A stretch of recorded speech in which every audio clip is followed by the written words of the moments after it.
นี้เตรียมไปหาปลาธรรมชาติพี่น้อง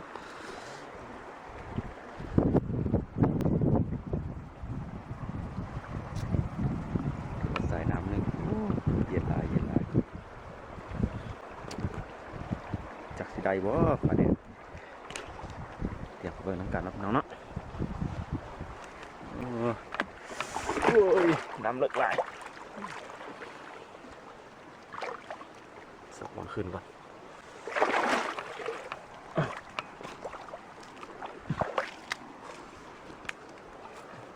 อุ้ยนี่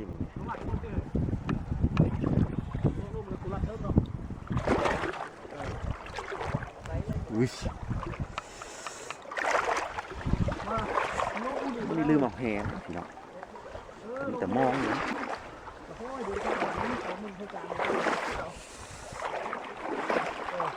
ยาวก็แล้วก็พุดเอา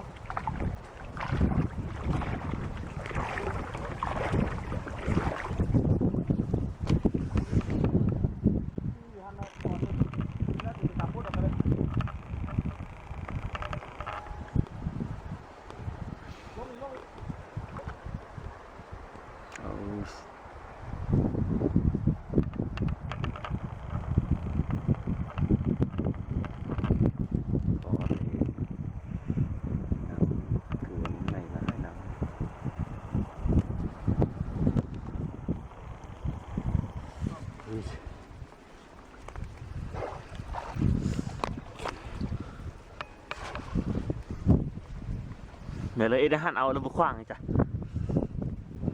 เห็นว่าเห็นว่านี่ที่นั่นที่ใต้นะลุงคือตื่นยังมาดีแต่ว่าโอ้มันชื่อคุณแล้วนะอ้อนมันชื่ออยู่แล้วนะอะไรกันมันชื่ออยู่เลยเดี๋ยวขึ้นมาเนี่ยเดินโคตรขึ้นมาเฮ้ยนาอะไรนาละพี่น้องมื้อนี้สิพามาหาปลาปลาธรรมชาติบ้านเฮาเนี่ยเนาะ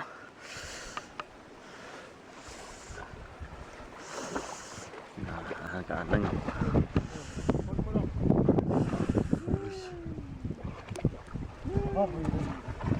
เป็นอะไรคืออยู่อะ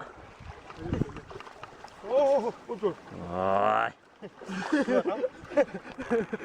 นี่ของแท้เหรอโอเคใส่แหเลยเจ้าไปละมึงไปไล่ปลาเอามันกูดิโอเคนะดูว่ามันสิได้หลายส่วนใดก็น้องพี่น้องนะไปเบิ่งน้ำกันเลยนะก็พอได้กินนี่ละก็พอได้หลายไล่สัตว์นี่เหรอ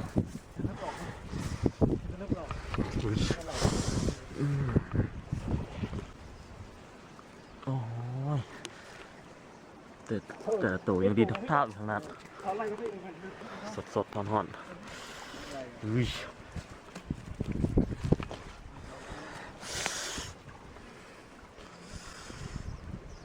หนาวนะไปมึงหนาวนะ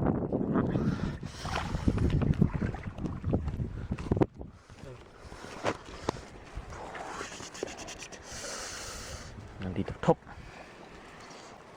ปลาพี่ซ้อนปลาม้อมโอ้เหรอ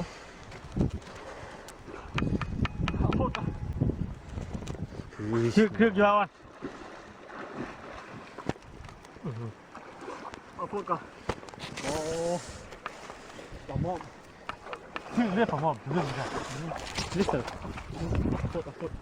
พูดใช่ยังพูดไล่มาบอกแล้วเอาพูดกันแล้ว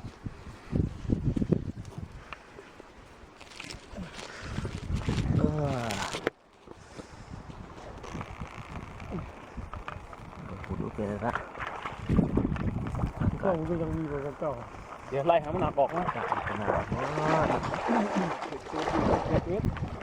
มันปลาหรือปลาไหนครับบอกขันปลายังไล่โอ้ยไล่พวกเลยเม่นได้แหละมันบุหนีเนาะเร็วมากเนาะมันหนีไปได้มันอยู่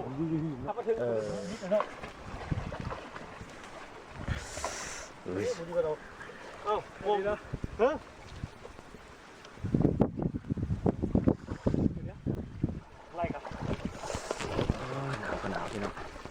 เอาละไหนปุ๊บเลย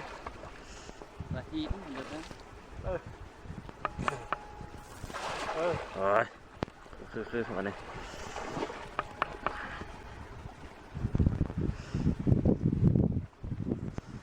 เดี๋ยวเราเลย นานๆฟังกันฟังมาที่สองแล้วทั้งเนาะ โอ้ย โอ้มาแล้วมาเด้อกูเข้าเฮไม่ได้มองเงี้ยมันกลายเฮลุงพีเตอร์โค้งเขานี่เลย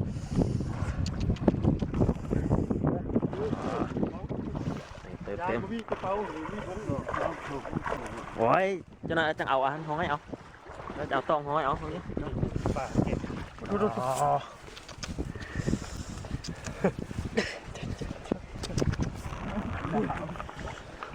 โบกันโจหิงโจกหนาวเยอะแยะบางนี้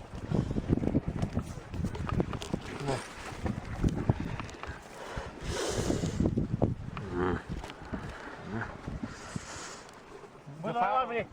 กูตัวนี้ยังกูตายว่าตัวใหญ่ดิเว้ย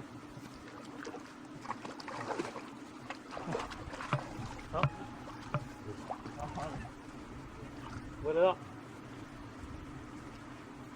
ไหลถ้าจริงคือก่อน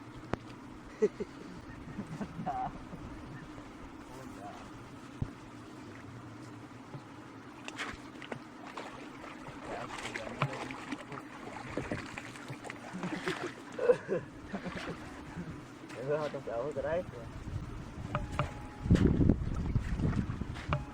เมื่อไรล่ะเนาะเจ้าดิบ่มีผิดนะนี่นะเจ้าดิ บ้างเอา เจ้าดิบ่มีผิดได้ไหมลองมึงดู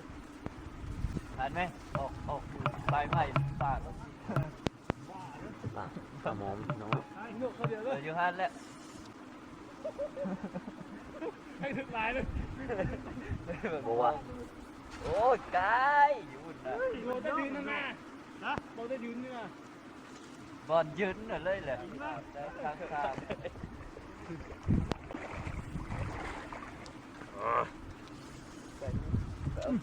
ง โอเคพี่น้องปลาเต็ม ยังมีมองอีกนี่ทำไงเฮ้ยยังมีมองมีอะไรนี่อยู่มองยังเพิ่งลายนี่วะพูดมันเห็นแล้วนี่ ไร เอาลงลงวางกันเนาะพูดอยู่ที่ตรงไหนนี่พอได้กินสามีพอได้กินโดนมีมือเดียวเลยได้สามีนะ โอเคมองก็ได้บันแหก็ได้ ของแท้เนาะ โอเคอันนี้เราปลาเสียมอันนี้นะ